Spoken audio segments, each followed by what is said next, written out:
We begin tonight with a nation remembering a First Lady, Nancy Reagan. Of course, the wife and confidant of President Ronald Reagan, dying today in her home in Bel Air, California.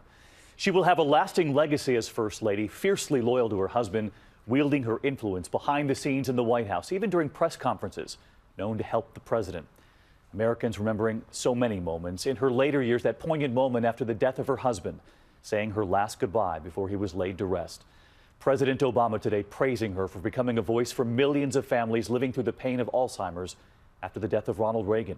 California Governor Jerry Brown tonight ordering flags at half staff. And in a moment here, Barbara Walters joins me. How Nancy Reagan was in her final year and behind the scenes in the Reagan White House, the Reagan marriage. But we begin tonight with ABC's Matt Gutman at the Reagan Presidential Library in California. Nancy Reagan died at her Los Angeles home Sunday morning. A family spokesman said heart failure was the cause. She remained spry and stylish to the very end, even grinning here at her 94th birthday party last summer. Her stepson Michael Reagan tweeting earlier that she is where she always wanted to be, with her Ronnie.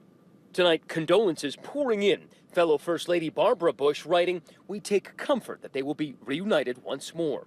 Former California Governor Arnold Schwarzenegger. She was one of the greatest First Ladies, an extraordinary human being. Well-wishers dropped off flowers, those close to her pulling into the family estate Sunday to pay respects, followed by that hearse. The Reagans have been living in this estate for a quarter of a century, and it's also here that in 2004, Ronald Reagan died. She was as devoted to him in death as in his life. It was at his gravesite that this iconic image was taken. The First Lady kissing the coffin, pressing her cheek against it, and lingering there.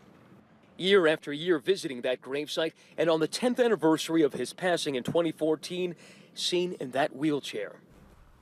And Matt Gutman joins us now tonight outside the Reagan Library. And Nancy Reagan will be buried there alongside her beloved husband. That's right, David, and funeral preparations have already begun here. This was a very special place for Nancy Reagan, a place where I'm told she'd come to pray and to meditate, always knowing that one day she'd join the man to whom she'd been so devoted all those decades. David. Matt Gutman leading us off tonight. Matt, thank you.